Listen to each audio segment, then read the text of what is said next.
Welcome to our homeowner Zoom meeting on the housing crisis on the Cape and Islands. Since announcing this event a couple of weeks ago, I've been asked, why are we broaching this subject? Aren't the short-term rentals sort of part of the problem?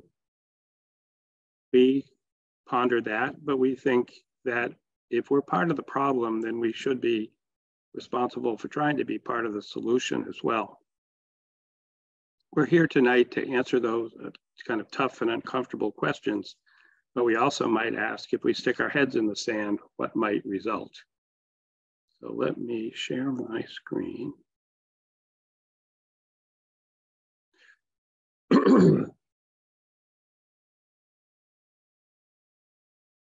So we have four excellent speakers tonight. I've heard all of these women speak multiple times recently, and you're in for a treat. Elisa Magnotta, CEO of the Housing Assistance Corporation, or HAC. Hadley Luddy, CEO of Homeless Prevention Council. Terry Barron, the Director of Housing Rehabilitation Programs at the CDP. And Beth Wade, Director of Land Acquisition and Project Development at Humanity for Cape Cod. Alyssa, I'm going to start with you. Feel free to share your screen and take off. Well, we're off to a bang here.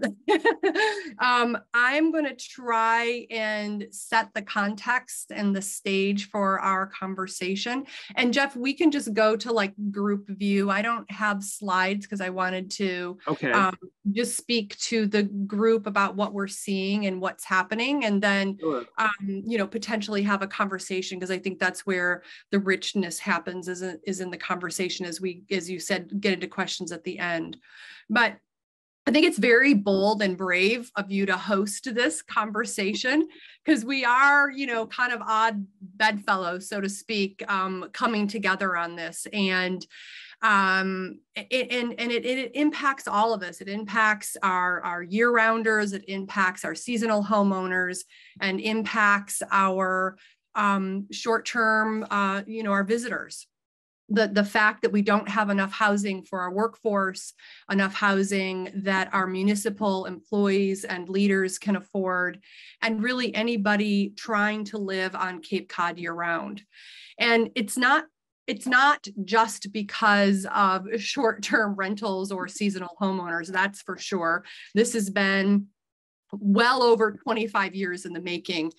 In fact, I've been at Housing Assistance Corporation for 6 years, and we've written several reports on this and have done extensive research on what are the causes, and what can we be doing as an agency or as a region to change the course of events. And the thing that we really realize is it's been embedded in our zoning and our housing policy for many, many, many years, generationally, that we favor single family homes, right? One house per lot. And that seems like a good idea in theory. It seems like it's going to help wastewater. It seems like it's going to keep the environment clean. It seems like it's going to drive your property values up. But the fact is, as we're seeing now, none of that's true.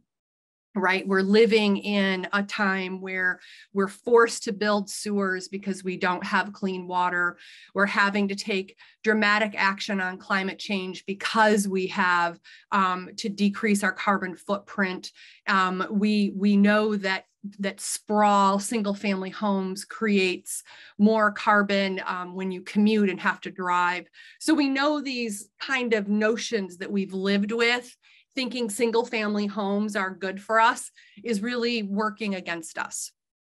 So I work at Housing Assistance Corporation. I'm the president and CEO. I've been there for 6 years.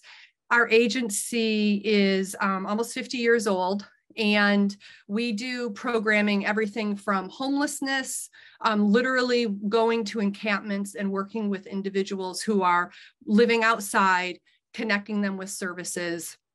We do rental assistance, we build affordable housing, and help people acquire affordable housing. So really everything from homelessness to home ownership. And since I've worked at HAC, we have 3 family shelters. And since I've worked there, there'd be occasions where a family would come to our doorstep being dropped off by taxi or Uber or a friend with their bags and no place to go. It would happen maybe once a month, maybe once a quarter. It's now happening daily. It's now hit a certain level of crisis that daily we have families that have no place to go. The shelters are full. They've been kicked out of their rental and they have no options. So they're coming in looking for, what are their options? Can they stay in a hotel? Do we have any funding?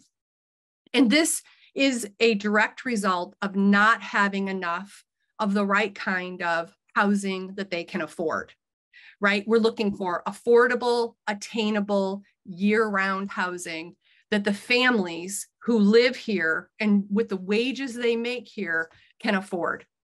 That's the backbone of our society, and we're missing it. And we're missing it for several reasons. We're missing it because of our zoning. We're missing it because of the external factors where our area median income can't afford the area median home price, right? And it's not about, okay, let's give everybody a $100,000 pay raise, because that's just gonna pass through to all of us.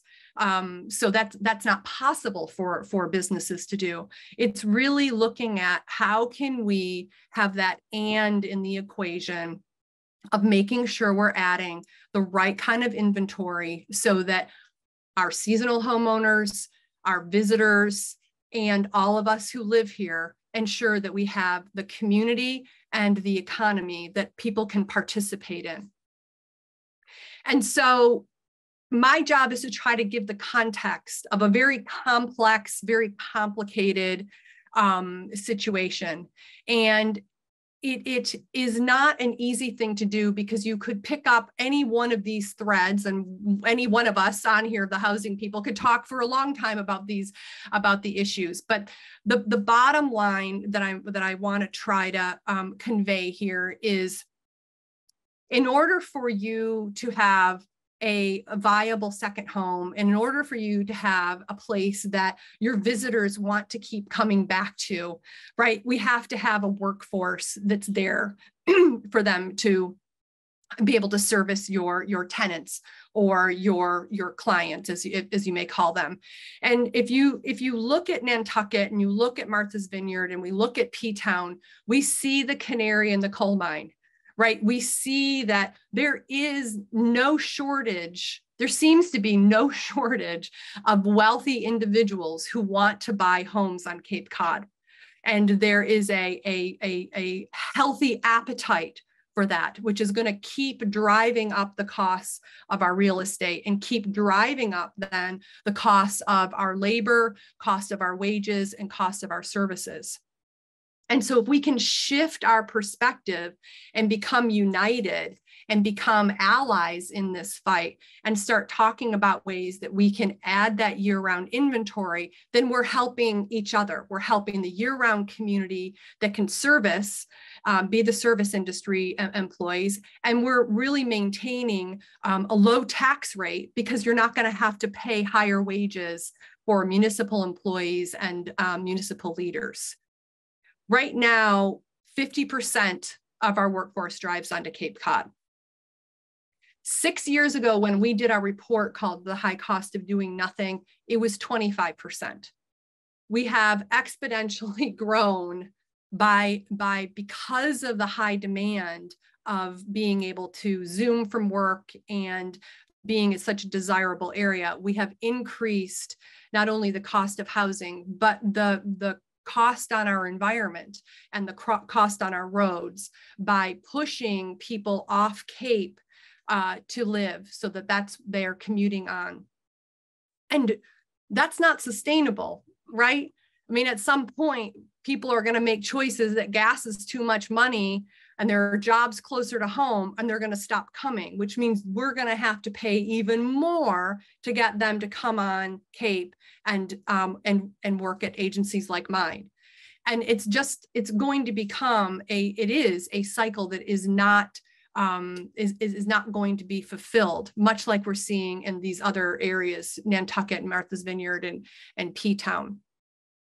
And so I guess today we're here to present the problem, the context of the problem, but also my colleagues from Homeless Prevention Council and Habitat for Humanity are going to talk about some of the solutions. We are doing things in the community that are beneficial and will add that small, affordable, attainable rental property and homeownership property that we all so desperately want. And we're hoping that perhaps you'll join us on the fight to change zoning, change some of the regulations to make it easier to build and make it easier to rent year round. So I think next up is Hadley.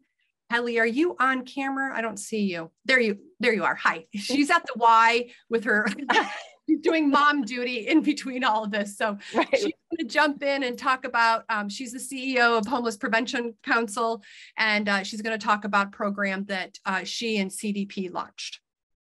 Great. Thank you, Elisa, and thanks for that great introduction and sort of painting the big picture of what we're dealing with.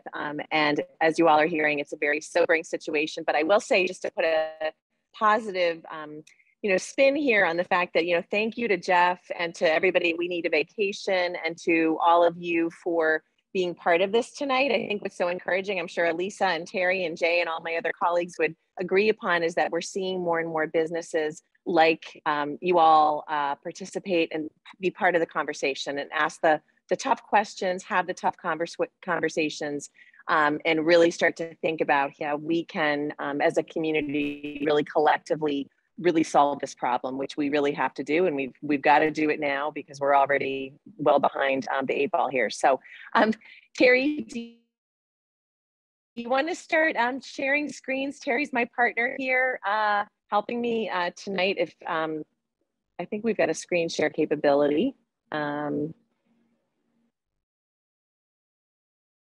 Terry, are you with me? There we go. Oh, there we go. Okay, great. Okay, can you all see that? Yes, we sure can. Yes. Okay. Oh, let me get rid of that. Okay. We're gonna. Let me do this. There we go. Great. So we're going to sort of go back and forth a little bit here.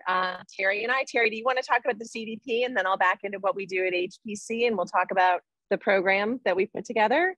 I do, and I apologize. I'm not sure how to get rid of all the other stuff on my screen, so hopefully we can just make this work. Yes, so I'm Terry Barron with the Community Development Partnership, and for those of you who don't know us, we are a community development corporation on the Lower Cape. We serve the 8 towns of the Lower and Outer Cape, and our mission is to lead the Lower Cape in building a diverse year-round community of people who can afford to live, work, and thrive here, which is exactly what we're talking about tonight. So our the thing that the CDP does, just a very quick high-level overview of who we are, is that we have a whole property management group where we promote, develop, and manage 100 rental units. We are all about affordable and community rental housing. We are a big proponent of helping small businesses on the Lower and Outer Cape, and we have a team of people who do that and work with small business owners to get them up and running. We provide microloans. We provide free consulting and training and workshops on, how to use QuickBooks and how to market your business and things like that, how they can apply for grants for their businesses. And the other thing that we are very involved in is advocacy, along with certainly the other agencies that are on tonight. But we focus very much on education. We have a whole program where we educate town officials on how to get housing built in their areas, and what are the housing topics, and what's most important. And we educate residents on some of those same things. We have community organizers that we go out and explain to people, why these new initiatives are important and why certain new governmental regulations are important to have housing built. And everybody says not in my backyard, but sometimes it's better if it is in your backyard. And we try to educate residents about that. And you may have seen our campaigns in local newspapers and things where we say we can't afford to lose the people who can't afford to live here. And that's so true, right? That's what we're talking about. Firefighters, teachers, nurses, wait staff, you name it. Those are the folks that we're talking about. So that's the CDP. I'm going to turn it back to Hadley, but the reason why we're going back and forth, and we'll explain this to you, is we do have an initiative that we launched together between our two agencies and have some ideas on possibly how you can help us. Great. Okay, thank you, Terry. So just circling back here now, just to talk about the work we do at Homeless Prevention Council.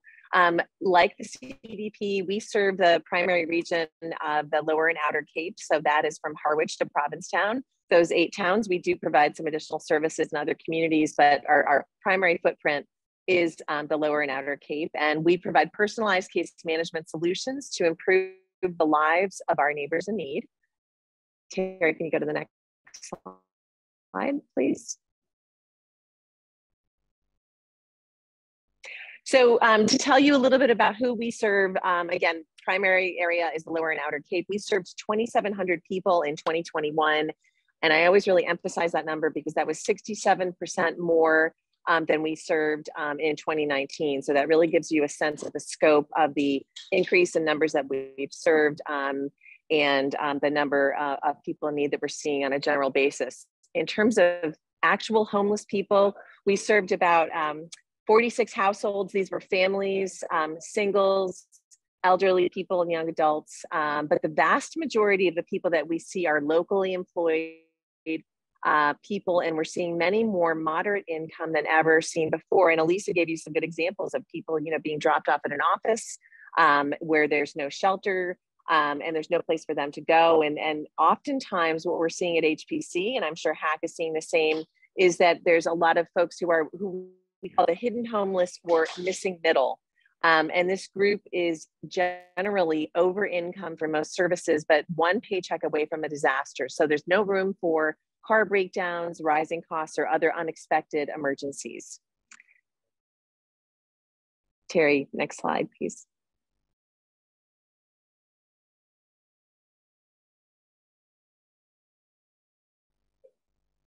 So again, just to give a little detail on the breakdown of the number of people in that 2,700 I referred to, I think to really put it in perspective, we're talking about 1,037 children, 1,014 adults, and you see the various categories. But I think it's important to really see those numbers to understand the scope of how many people that entails in what's really a very small year-round community. Terry, can you go to the next slide, please? Thank you. So who are the missing middle? I think it's critical to understand more about this population because it's really who we're seeking housing for in addition to other populations as well. But these are oftentimes people who make just a little too much money to qualify for various types of assistance, such as rental assistance or SNAP benefits, fuel assistance, or childcare vouchers. These are, again, folks whose small unexpected expenses can put these families right over the edge. And oftentimes the cost of meeting basic needs may be greater for families in the missing middle than it is for those who are able to receive subsidies. Next slide, Terry, please. Okay, and just to give a couple examples, and we can go through these quickly, Terry, if you want to go from this to the next one right away. But Leah's 40, she's a school teacher. She lives in Orleans and is a native of the Cape. And her reference to saying how traumatizing it is to live in uncertainty and fear is really a good example of what it's like for a young family and a mom trying to make it who's a part of our workforce and a critical member of our workforce, how difficult it is to make that work. I apologize for the side noise here. Tom is a lifetime Cape Codder. He's employed by a very major local business, a single full-time working father who came to us at risk of being homeless because of the high cost of housing and losing his housing. And his point was, it's just too expensive to live here, even though I have a decent job making good money. Those are two stories where we actually successfully at HPC were able to locate stable, permanent housing for these folks. But those are the good stories. And I think, you know, while those are excellent examples for every, you know, 2 folks, there's many hundreds more who are struggling on a day-to-day basis with finding housing options. Terry, next slide, please. So before Terry pushes play on this, I just want to say, to put this in context, we had a committee of folks worked on the Governor DeFrance Committee in Orleans, which was a specific development initiative to take a property really prime for housing development and to create as many potential, ultimately affordable units as we possibly can. And one of the things that happened was we brought in a large number of businesses to speak at a meeting to share their perspective about what it's like for our local businesses to try to maintain their employees and maintain their businesses in light of the housing crisis. So I hope you'll really listen to this, because it really speaks to the missing middle that we're talking about. And I hope it really reinforces for all of you, when you are waiting in line, or your restaurant is closed, or you can't get gas at Cumberland Farms because they can't staff their business, this is what's happening. And it's great to hear perspective directly from a business owner, who is Brian Junkins from Friends Marketplace in Orleans. So Terry, could you might have to scroll back to the start of that, but if you don't mind clicking play so that folks can hear that, great. Okay, thanks. Okay, I have my sound on, so hopefully you can hear this. Let me, all right. Talking about people that have been working for a few years, that are taking charge of departments, those kind of people, the people that I'm afraid of. I'm afraid for everybody, but I'm really afraid for those people who pretty much worked with us for 10, 12, 15 years. We have such a committed, dedicated group of employees that we love. And let's talk about that range of $20 to $30 an hour. Okay, and I think that's a critical focus point. Those people 100% cannot access housing. We've had to look for people who look for housing for people who are literally going to be homeless in a couple of weeks because their landlords decided to sell their property because they noticed the person across the street got an exorbitant amount of money for their place. They decided to sell. Now my people have nowhere to live, and they have to move out of town. So everyone who we've had to move to a different location has had to move out of town.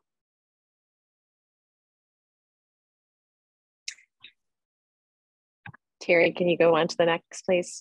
Great. Okay, so now we're going to segue into, you know, on that sobering note, I think it's really important to hear about all the things that are happening and what all of our organizations are doing on so many levels to try to address the housing crisis. And we were thrilled to partner with the CDP this year to secure ARPA funding, thanks to our representative, Sarah Peak.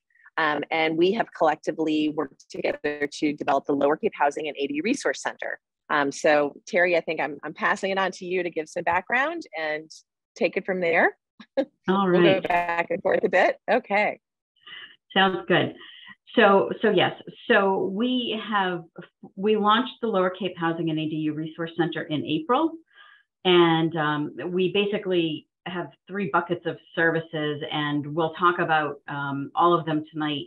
The first one probably is the largest one that I'm sure you're hearing about and seeing about in the news, but this is all about ADUs, which for those of you who are not as familiar, an ADU is an accessory dwelling unit. And, you know, as you'll see in this little diagram, it can be detached, it can be over a garage, it can be in your basement, it can be part of the main living, you know, area of your home.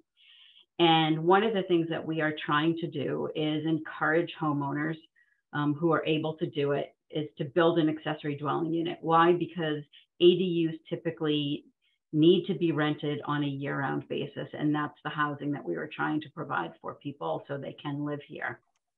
So technically, what is an ADU? Again, it's an addition to the main home that provides independent living for another household.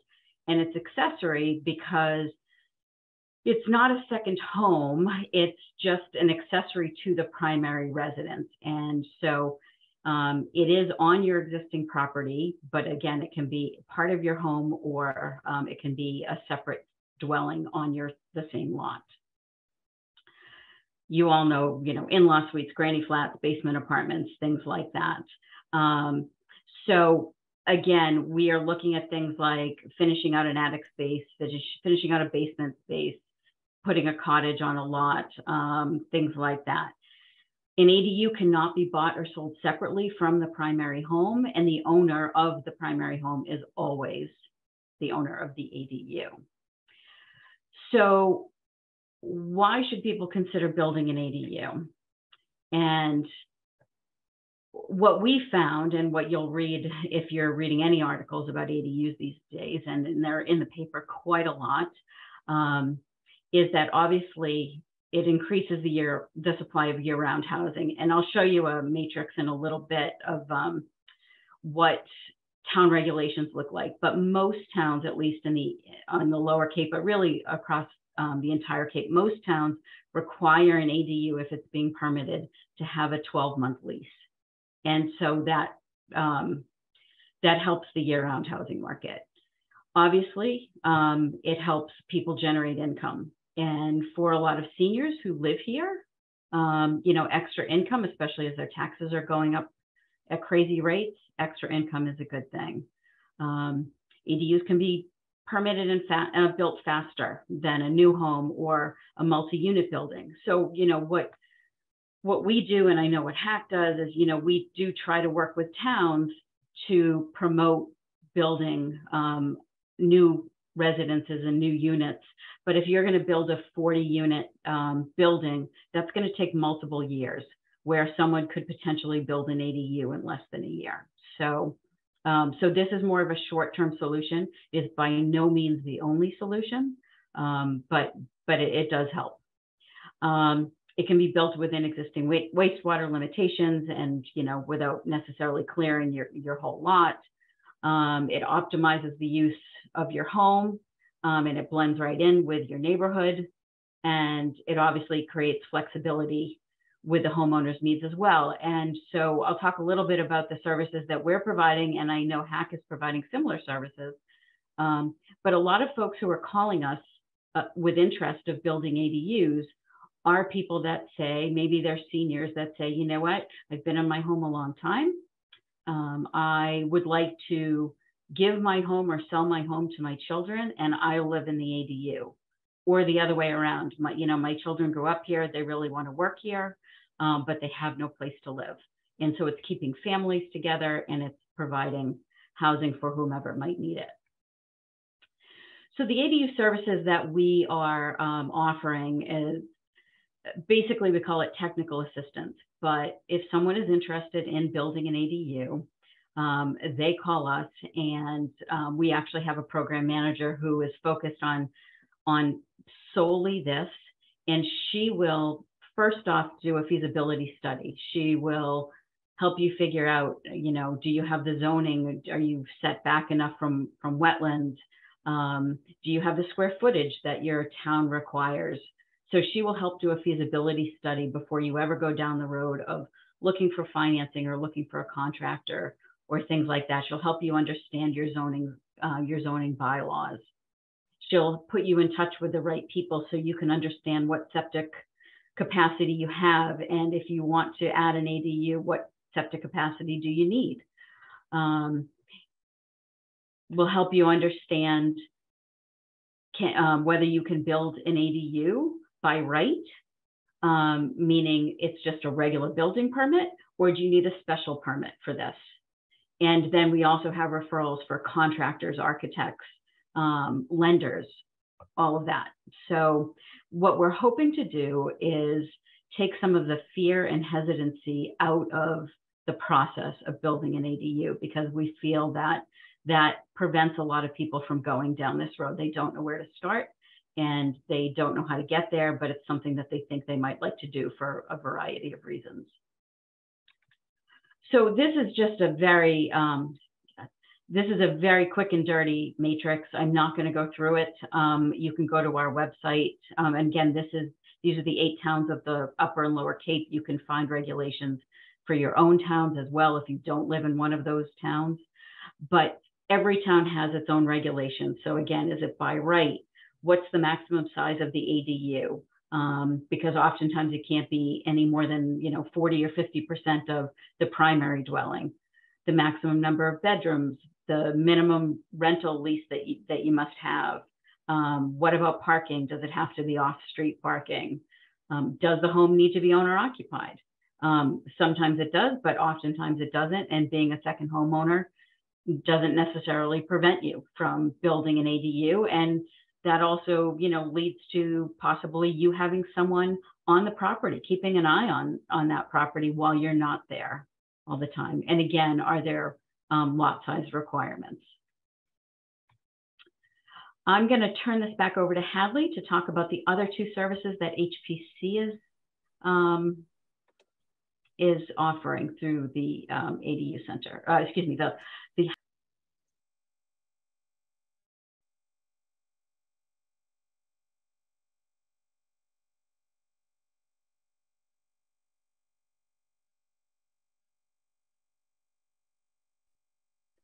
You're muted. Did you want to turn it to Hadley? There we go. I think we lost. Can you guys hear me okay? Yes. Okay, great. So these are a couple of features within the Lower Cape Housing Resource Center. And it's important to note that there's both a housing stabilization fund that's available now actually to address some short-term housing funding for year-round residents who are trying to stay here and are in need of support, who might need emergency help, who are at risk of losing their housing, and really focused on keeping our existing Lower and Outer Cape residents housed in every possible way that we can, because there really are no other options. We also will be providing and provide resident services for people who bring rentals in on through this program. So resident services are a service that HPC currently provides to affordable and subsidized housing providers like the CDP and others. And what we do is we provide support for landlords and for the tenants and create a really effective sort of resource and referral relationship where we are doing our very best to focus on keeping people housed and supported. And we really hope that for anyone that brings a rental on through this new initiative, people will really see this as an extra benefit, so that if you're considering, for example, renting year round instead of renting on a short-term basis, you'll know that you can access a service like this through Homeless Prevention Council. And being able to access these services really help a lot of landlords feel much more assured that they will be able to maintain their tenancy with their tenants and to keep things going in terms of having a stable year-round rental income. Terry can go to the next slide, please.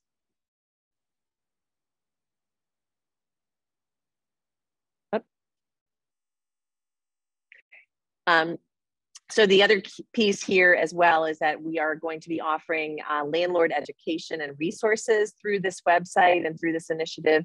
And we are also encouraging people to list year-round rentals on the Lower and Outer Cape through this resource. So this is at lowercapehousing.org. I encourage people to please take a look. Please reach out to us via that contact information if you are considering perhaps renting year-round. It's a great place to list a rental, and it's actually very challenging for folks these days to find a trustworthy location or place to locate rentals, because there's been a lot of scamming on Craigslist and otherwise. So that is a really good resource for people to access. Terry, next slide. That was it. Or maybe that's it. Those are the end of our slides. That's it. Yeah. So I think we just want to there you go. I think the point that Terry and I would certainly want to make, and then we're going to pass it on to Beth, but is, there's many resources. HAC has many resources available on their website. Please look at our Lower Cape Housing website. It's lowercapehousing.org. If you are in those 8 towns of Lower and Outer Cape, and connect with us to see how we can help you to potentially either rent year round or consider creating an accessory dwelling unit. We'll pass this on now to our friend Beth Wade from Habitat for Humanity.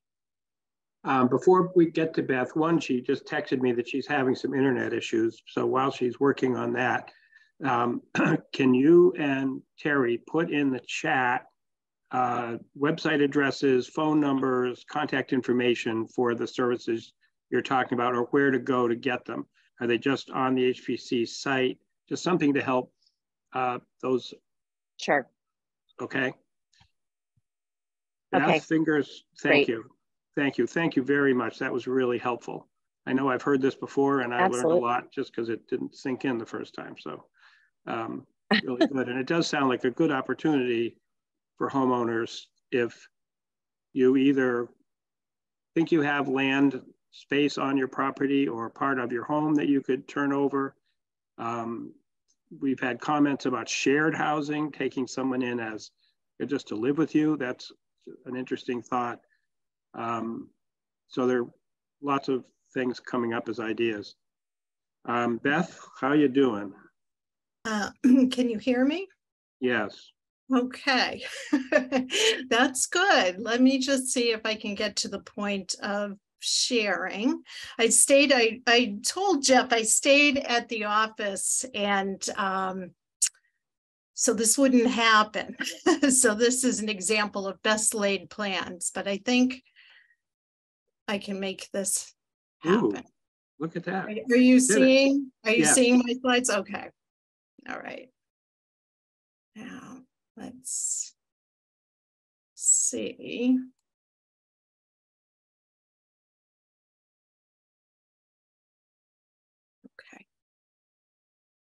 Okay.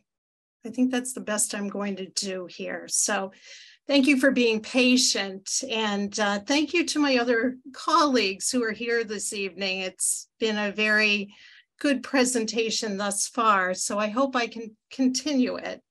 I am a lifelong Cape Codder and Chatham resident, and I spent a large portion of my professional career in marketing or market rate real estate, including managing a large summer rental company. But I currently serve as the Director of Land Acquisition and Project Development for Habitat for Humanity of Cape Cod. And so I thought what I will do is I'll share a little bit about my role and some of Habitat's work, and then we'll move on from there. So in my role, I oversee Habitat projects from the time we identify prospective municipal or privately owned land through project permitting to closing. Then I provide support to Habitat's Director of Construction, ensuring compliance to the permitting conditions all the way through to our project's completion. So Habitat Cape Cod was founded in 1988 as a local affiliate of the faith-based organization Habitat for Humanity International, which has affiliates in all 50 states and works internationally in approximately 70 countries. Through the years since our beginning, we've grown. In the early days, we built 1 or 2 homes a year or sometimes every couple of years. And we now focus on higher density, quality homes that we see as contributing to the diversity of available housing stock. We currently have 15 homes under construction in Falmouth, Chatham, and Sandwich, and we just finished 6 homes in Harwich, and we'll soon begin 2 homes in Brewster. When those homes are completed, we will have built over 180 houses across the Cape from Provincetown to Sagamore Beach, and we will continue to add homes with projects in very early feasibility stages in Sandwich and Falmouth, and we are working towards permitting in Truro, Dennis, and Yarmouth. We actually have the Wellfleet project permitted. Our mission is this: we partner with families in need of an affordable home to build one of their own, fostering stability, self-reliance, and a strong sense of community. So who qualifies for a Habitat home? Historically, Habitat has targeted those at 60 to 65% of area median income. And this year, earlier in the spring, after some debate, Habitat's board made a decision to increase the number and group that we serve to include those up to 80% AMI. The persons who are qualified need to demonstrate a need. They have to have reliable income so that they're able to pay their affordable mortgage. And they have to be willing to go through the lottery process and ultimately minimally a year-long build process before they're in their home. We build for a lot of different people. And as you've heard already expressed, the need is very great, but these are some of the folks that have qualified in the past and are currently living in our homes.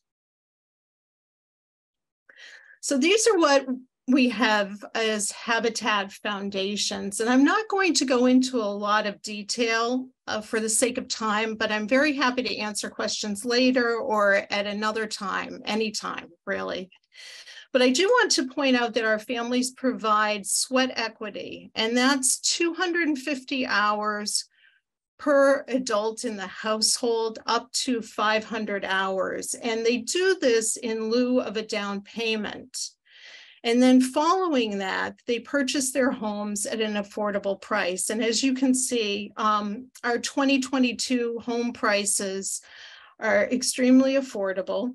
To those at 60%, they're priced actually as to what would be affordable for those at 45% of area median income. And those at 80% are priced according to what would be affordable to those at 65%.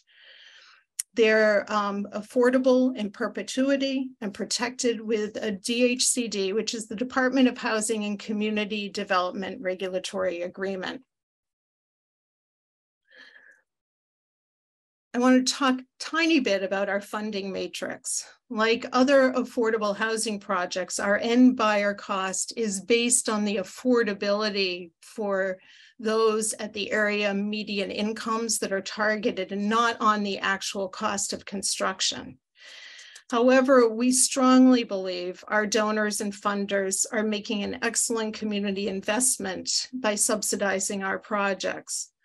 With low fixed interest rate mortgages and reasonable utility costs, our buyers are not only finding long-term housing tenure, but are often able to significantly improve through the years their personal economy and find new ways to contribute economically to their rooted community. I do want to make clear, I feel also that my housing collaborator and partners are doing very similar things, utilizing their commitment to rentals and ADUs. In return for the public subsidy and public investment, Habitat homes, as I mentioned, are deed restricted in perpetuity and can only be resold at affordable prices to those at 80% AMI or below in the future subsequent sales. So we do target those at 60% AMI in some portion of our builds for the initial sales, but all subsequent sales are at 80% AMI. We're very proud of our green energy program, and I do want to mention it here. We're proud of it for many reasons. The clean air, there's no source of combustion on the property, and this is very good and really came out of a desire to create healthy homes for our children who were going into the homes, many of whom have suffered.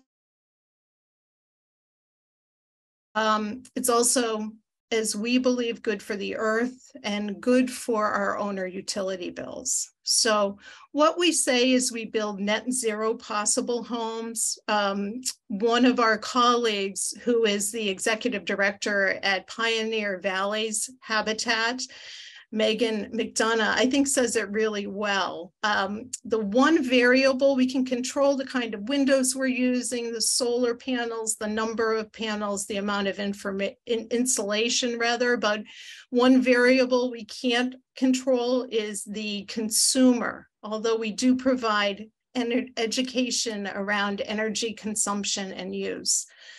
But what the end result is that many of our owners have little to no electric costs from May to January or February, depending on owner and family consumption habits.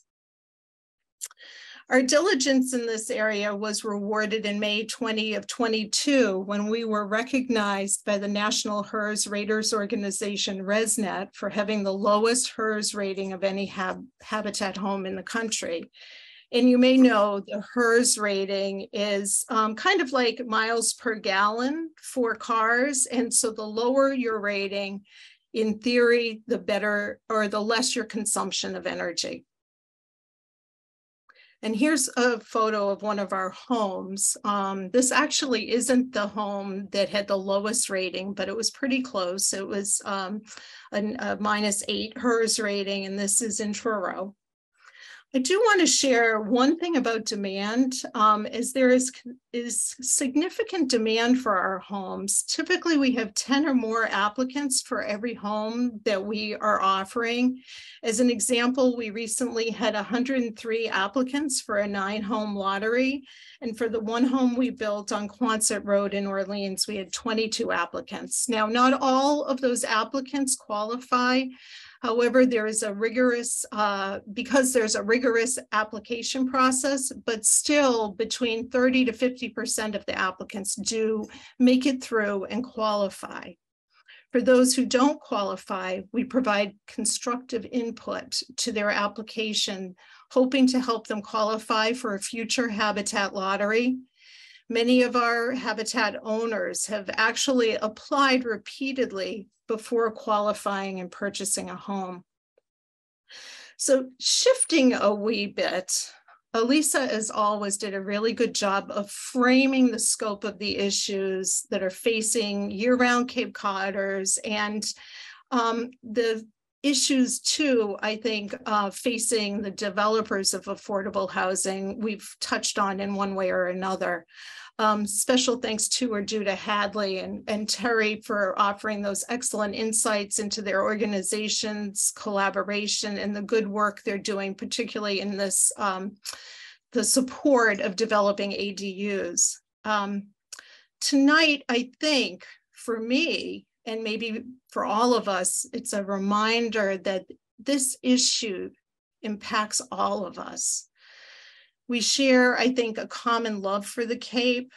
Some of us have lived here for generations, and some of us bring new appreciation for the place, but we're all invested in the Cape's future well-being in one way or another. And I think some of us come to the work of affordable housing we come in different ways. Some of us come as a matter of conscience, believing that housing is a human right. Others are more driven by the sheer economics and interests and other interests. And perhaps most of us come to it from a mix of concerns and impulses. We approach the issue and solutions with both our head and our heart. I'm in this work every day, and I do want to share with you that in spite of the challenges, I have not lost hope. I do think the problem is resolvable. I went through a little period a few months ago. I wasn't sure, but I've regrouped. And I think if it's not resolvable, at least it's more manageable, perhaps, than what it's been. But we all recognize that window of opportunity is closing. And now is the time for us to work together to create housing to sustain, as you know, was so well said by Alyssa, the quality of life for year-round and seasonal residents and our visitors. So I know too that, and this was touched on as well, that too often I think that our housing issues have been framed in a way that blames second homeowners for the situation. And while I personally do think we have to acknowledge that our strong second home market has played a significant part, that was actually a pretty predictable outcome given that we're in a sought after beautiful place. And there are ways that we can work from today forward to begin to regain housing balance. And our organizations work together on the issue to provide these opportunities. in the next decade and beyond, we need an all hands on deck approach tackling these housing issues that inevitably impact all of us living or investing in the Cape.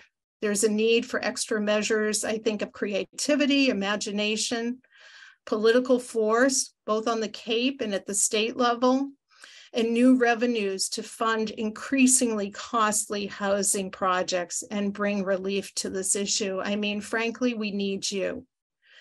And here I want to take a quick opportunity to offer one example of collaboration between a private Cape Cod landowner and Habitat. And I want to call you into this in the sense that this one individual thought about how she personally could make a difference. And I think if we all dig into it, there will be a lot of creativity and potential for problem solving. Our upcoming Brewster project and Mrs. Beth Finch exemplify both a heartfelt commitment to housing and productive collaboration. A longtime environmental advocate, Beth, for a variety of good reasons, saw her very oversized Brewster lot as an opportunity to provide housing in a lovely neighborhood which offers wonderful outdoor opportunities for children. Beth generously offered a portion of her lot to Habitat. Her neighbors, for the most part, were overwhelmingly supportive of her effort, and there was not one word of dissent around the project. And it moved smoothly through the permitting process. One night, one record 50-minute hearing, no appeal. We're soon going to break ground for 2 homes. One is a veteran preference home, meaning a qualifying veteran applicant will take precedence over qualifying non-veteran applicants. And in this one act of true YIMBYism, which is yes in my backyard, Beth will continue to live right next door. In the future, we will offer the public opportunities to view this site and hear firsthand about this terrific project. Collectively, we're a part of a broad, committed team, including all of us in the housing and human service fields, but also business constituents and private citizens like Beth Finch across the Cape and beyond who are working to assess and correct the situation for housing balance and access. More than anything tonight, I want you to know, we want you to know and consider our invitation to become a part of this team. Thank you very much for your time and your consideration, and we so appreciate your giving us the opportunity to share our work with you. Thank you. Thank you, Beth. As expected, just wonderful. That concludes the formal part of the presentation. There are a few questions in the chat that I'll take one at a time. And I wondered this myself. Yes, tonight we're Lower Cape heavy. We live here, we know these organizations, but guys, what other organizations are in the, say, the Upper Cape or even the islands that we might want to share with folks? I'm embarrassed to say I don't know the answer to that. Anybody? Yeah, so Housing Assistance Corporation is a regional housing agency. So depending on the program and you know, what they're looking for, they definitely can start with us and we can shepherd them to our partners. On the island, so again, it depends on what we're looking for, what the person is looking for, but Island Housing Trust on Martha's Vineyard is a great organization. The Falmouth Housing Trust is another great organization. So again, I'm not sure what the person's looking for, but more specific housing, it's complicated, right? There's a whole bunch of different agencies in the same space doing very specific work. You know, you have a housing authority in every town, a housing trust in every town. But then there are other agencies like Homeless Prevention Council and Housing Assistance Corporation that have this broader mission and broader umbrella that we do intake and can refer people or landlords to the right places. Yeah.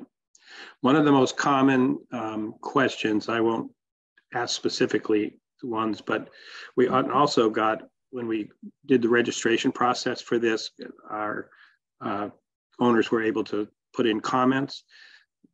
Far and away, the dominant theme on all the comments was, we would love to help out in the winter, but everybody's afraid of tenants not leaving Memorial Day. I remember talking with you about this, Elisa, and you basically said, here you are in your position trying to solve this problem. And I remember you saying, sort of with exasperation, if they don't have an off-ramp, don't do it. Any thoughts there? Any hope to try to balance the laws there, or should it just be you're at your own risk? There's nothing we can do to feel better. The team, I would say I'm looking in the chat and seeing people's concerns about renting year round. We rent year round.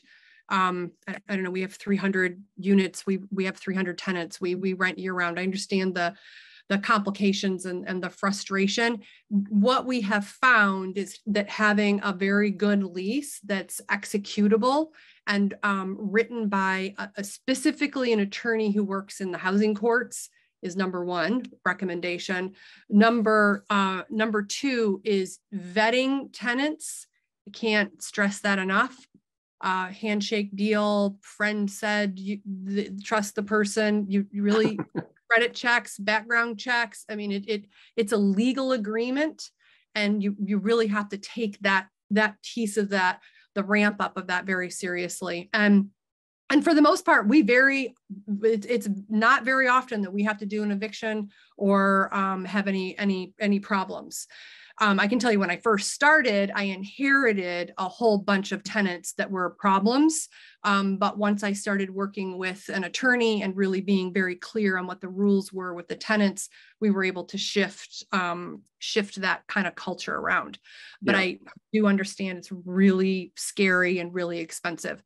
In terms of the short term, a seasonal rental or just a winter rental, my advice would be to not do it right now, because most people don't have a place to go unless you know that someone is a teacher and they're going to be there short term, or they actually, verifiable that they have a place to go. But often the tenants who can't leave, and the reason why the stay is being held by the judge, is there's no place for them to go.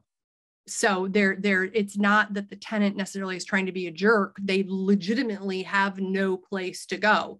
So and there's no place in the state to go. So it's a compounded, very complicated situation. So we have plenty of investors who only invest in year-round rentals for a whole host of reasons, if it works with your portfolio. But and the type of landlord, the type of your whole you have to look at your whole portfolio. I'm also personally a landlord, so I know not just on my company, but on my own personal life, I own rental property. So there's no chance of new laws being enacted. Yeah, I wouldn't have thought so. There's absolutely no chance. So, but I figured, well, thank you. That's very realistic, and it'd be kind of in your interest to try to Michael Pierce, take advantage of that opportunity, but you're smarter than that, and I really appreciate your honesty there. There's an attorney, Michael Pierce, out of Hyannis. He specializes in you've mentioned him before, I think. He's a great guy. Yeah. Okay. And if anyone's ever considering any kind of a lease like that, I would consult with him before doing it.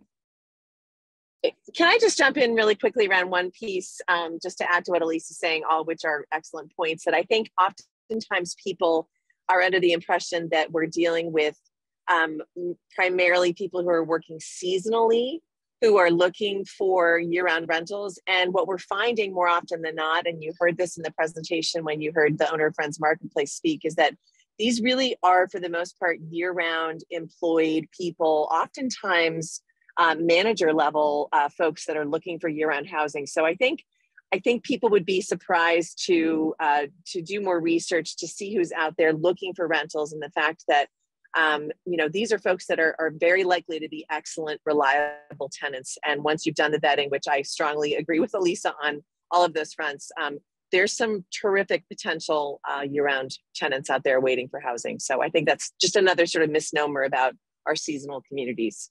Yeah, just to add to that, Hadley, you're absolutely right. I mean, what we're seeing in we have 1,200 voucher holders who are renters, obviously, and we have our own 300 units that we own and operate. And people don't move.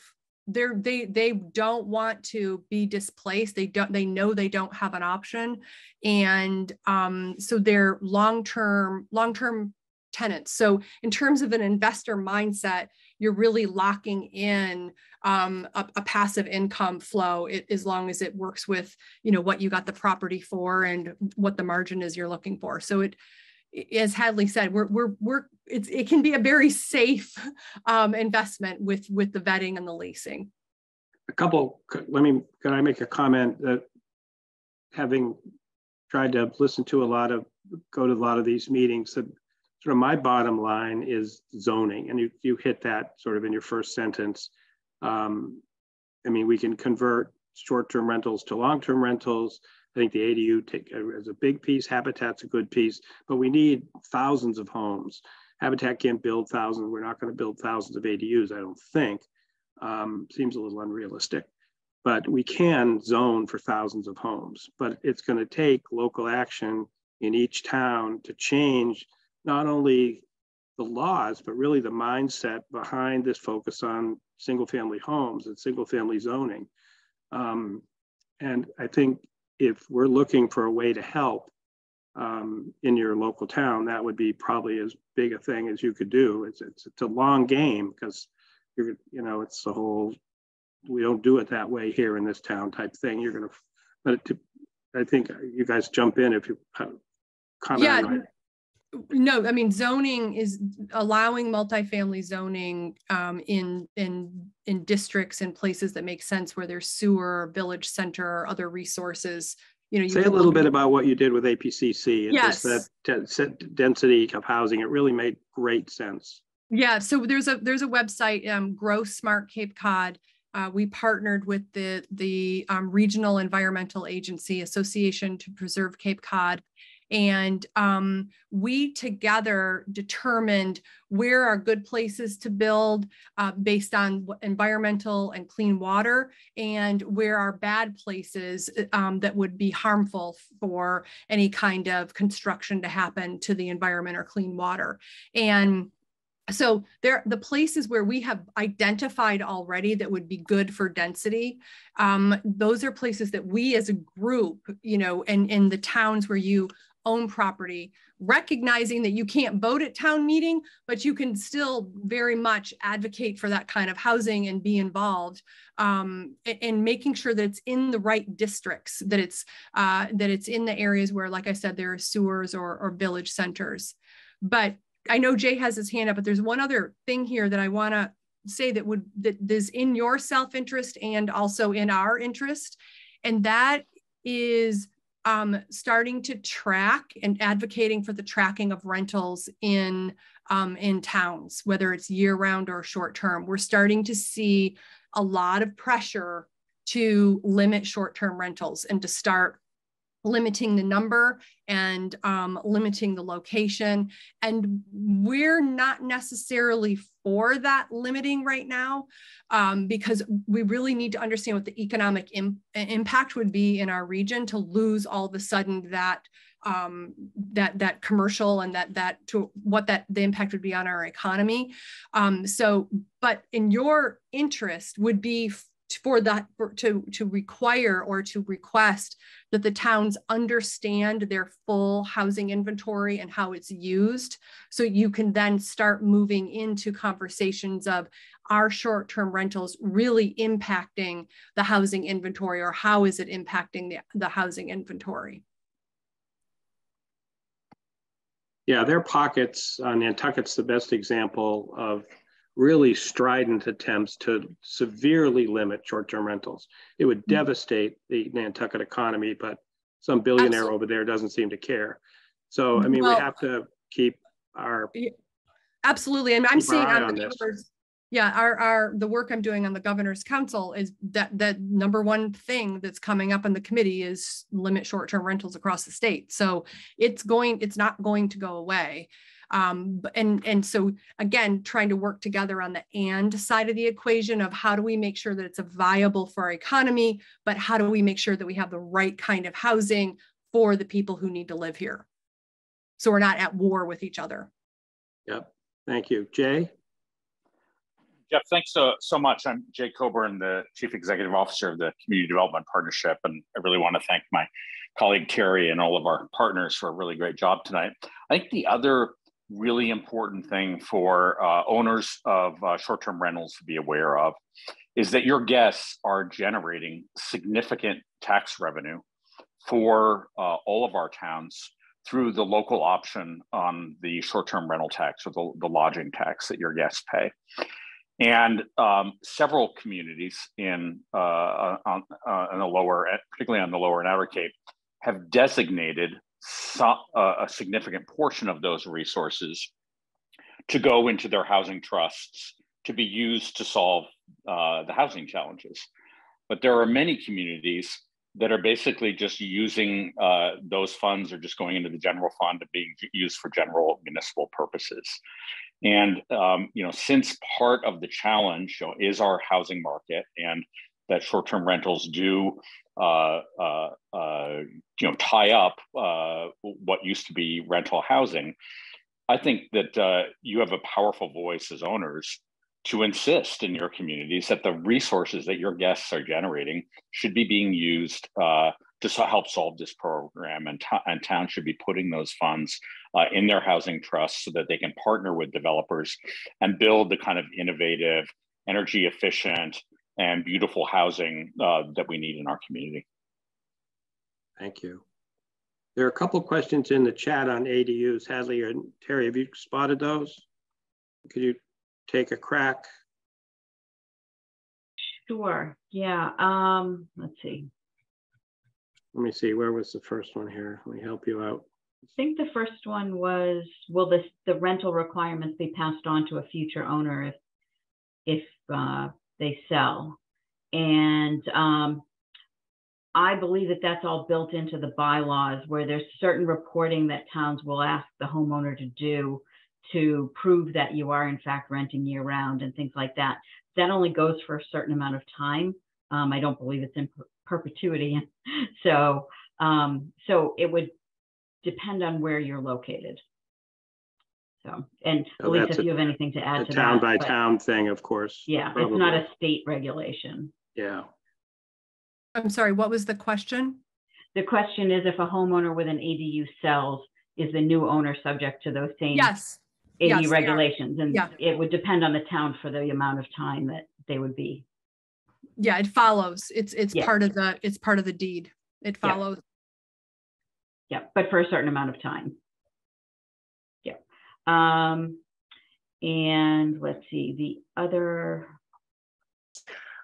I want to just jump in on one of the questions in the chat, which was sort of about, if people stop paying their rent, or if there's challenges with rental income and issues arise. And I just want to go back to what we talked about earlier around programs like resident services that organizations like HPC can provide to people who rent year round, to be sure that people have access to emergency resources and services. And one of the things that I hope people really take away from this call tonight is the fact that there are so many community partners and nonprofit organizations like ours out there who are here to assist people if they do run into difficulty with tenant situations, or if somebody runs into a situation where they can't pay the rent, or an issue like that arises. I just want to encourage people to think a little more broadly on the fact that there are quite a few solutions out there and some wonderful resources within our respective organizations about how we can be helpful. So there are definitely options. And just piggybacking on that with Hadley, so during COVID, we gave out $8 million in rental assistance to people who couldn't pay their rent. So, Wow. and we get a budget from the state of nearly $1 million to help with rental assistance for tenants who income qualify and can't pay their rent. So there are, like Hadley said, there are resources, both private and government. But the other thing, if you're really concerned as a landlord on making sure you get the rent, my suggestion would be to rent to an employer. And the employer will then pass it through to their employee or have an agreement with their employee. And there are plenty of employers who are looking for housing and who will guarantee the rent or make sure to bring another tenant in if that tenant doesn't stay. So we have employers that are acting as landlords and buying and building housing now. So if you really do want to rent year round, I'm sure any of our agencies can help connect you with an employer who would be very happy to talk those terms through. The other ADU question that I saw was, is anything being considered to force ADUs on large lots or multi-million-dollar homes? And no, I don't believe there is. So I don't know if I missed any others. There's talk at the state level of trying to do ADUs by right. But yeah, can you force a homeowner to build one? God, I wish. It would be great, but I don't think we're there yet. I'd like to force solar panels too on some homes, but you can't do that. Property rights, right? So. Well, I think you've covered the questions. Is there anything that we missed here? We will be putting out a blog post with this video and trying to summarize some of the key points. That's going to be difficult to do, but I think we'll wrap it up. We've taken another 15 minutes of time we said we wouldn't take. But really, thank you to the four presenters and Jay for being in the wings. You guys do an amazing service to the Cape, and I think if we didn't understand what the depth of this problem was when we woke up this morning, I think we certainly do now. And I think that's a big first step, is just kind of having a common understanding of the problem, and hopefully therefore we can start or continue to work on successful solutions. So many thanks. We might have you back again if it makes sense sometime. This wasn't, in my mind, a one and done, because this problem isn't going to go away anytime soon. So we might tap back into this in a year or whatever. But thanks a million. Thank you. Thank you, Jeff. Thank you, Jeff. Thank you, Jeff. You bet. My pleasure. My honor. You guys are great. Thank you, everybody, for attending. The attendance was terrific, and a lot of you hung in there to the end. So I really appreciate that too. It makes me proud that our constituents really care about this, and let's see what we can do together. Take care. Good Great night. night, everyone. Thank you. Night, everybody.